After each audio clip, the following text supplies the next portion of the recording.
Plus que 16 jours avant la réouverture des terrasses, mais aussi des cinémas. Et avec ça, forcément, le casse-tête pour savoir quel film sera à l'affiche. Les distributeurs entament les discussions dès aujourd'hui pour tenter de répartir au mieux le calendrier de sortie. C'est le choix de la rédaction de RMC ce matin, signé Maxime Lévy et Bettina de Guglielmo dans le quartier Montparnasse à Paris.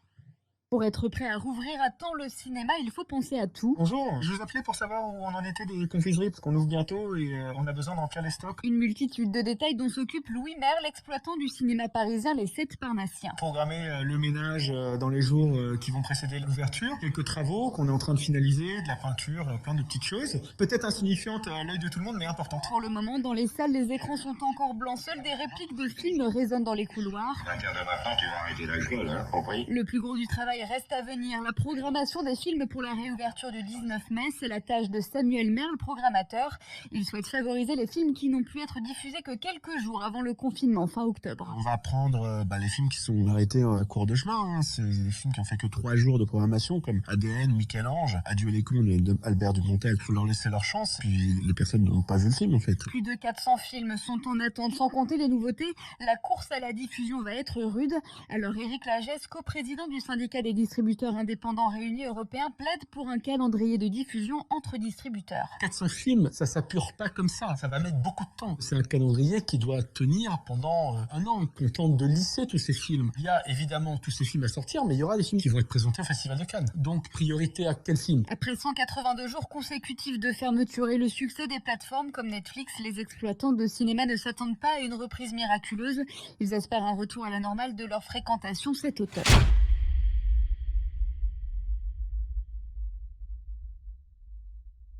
Est-ce que le cinéma est vraiment mort ?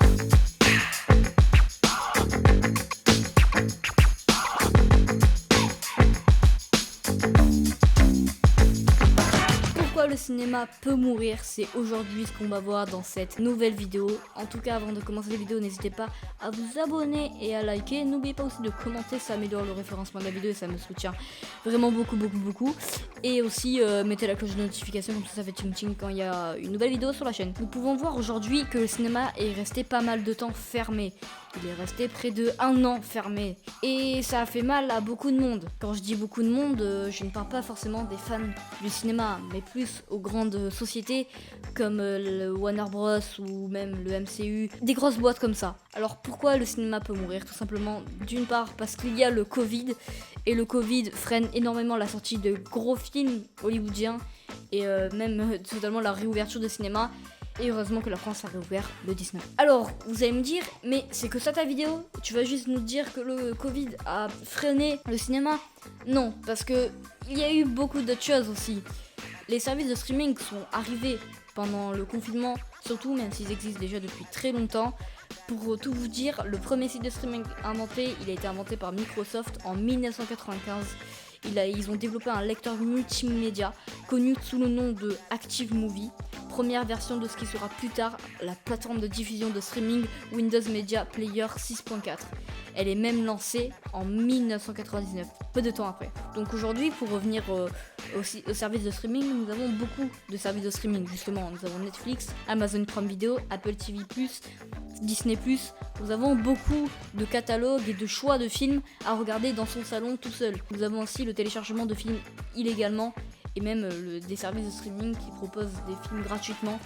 Et bon, ça faut pas le faire, hein, bien sûr. Je pense que même si tout le monde est déjà passé par là, bien sûr, je vous préviens qu'il ne faut pas le faire. Les services de streaming inondent énormément le marché du cinéma.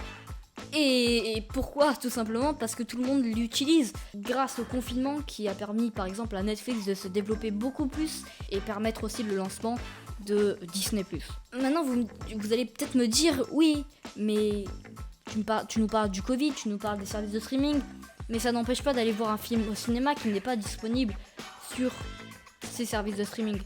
Eh ben je vais vous dire non, parce que aujourd'hui, à l'heure où je vous parle, du cinéma VR a été inventé pour les casques virtuels, ce qui permet d'avoir une expérience sonore et visuelle. Donc comme vous pouvez le voir à l'écran, on est tout simplement assis dans une salle de cinéma et devant nous on a une projection de film et même aussi on peut changer de décor Et bon, après c'est chacun peut prendre, moi j'ai jamais essayé, ça me donne pas vraiment envie d'essayer. Et finalement, quand on se rend compte, on est seul finalement. Depuis le début, on est seul. On est tout seul dans son salon en train de regarder son film sur sa télé, sur Netflix. Ou alors on est seul dans sa chambre à être avec un casque virtuel, à se regarder un film dans une salle de cinéma. C'est un peu glauque tout ça. Alors pourquoi le cinéma ne peut pas mourir?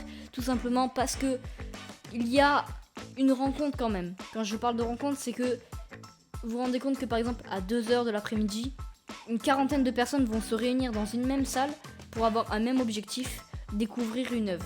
Ça, personne ne pourra le changer, même les services de streaming, même le cinéma en VR, même si je sais que peu de gens l'utilisent, mais vraiment peu. Et c'est pour ça que le cinéma ne pourra jamais mourir. Et peut-être dans longtemps, aujourd'hui le cinéma c'est encore plus développé. On peut s'en rendre compte, le cinéma n'arrête jamais de se développer. On a eu l'intégration il y a longtemps, on a eu l'intégration de l'audio à 360 degrés. Nous avons aussi eu ensuite l'IMAX qui est aujourd'hui disponible pratiquement dans toutes les salles de cinéma. Et là, peu de temps, est apparue la 4DX qui permet d'avoir des mouvements et des sensations encore plus fortes, tout simplement parce que le fauteuil bouge, on se reçoit de l'eau et même on a de l'air. Donc voilà, ça permet de renforcer encore plus l'expérience de cinéma, bien que ça coûte beaucoup plus cher.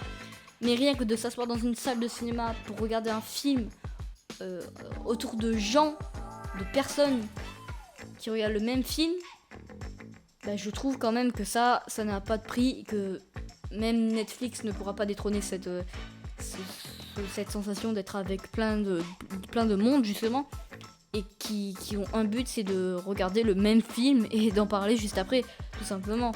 Bon, j'espère que cette vidéo vous aura plu. Je vous ai expliqué pourquoi le cinéma pourrait mourir et pourquoi le cinéma ne peut plus mourir. En tout cas, j'espère que vous avez apprécié cette vidéo. N'hésitez pas à vous abonner, à liker et à commenter. C'est très important pour le développement de la chaîne, tout simplement. En tout cas, on se retrouve prochainement pour des vidéos encore sur le cinéma, sur les effets spéciaux, etc. ou même des lives. Je vous dis ciao.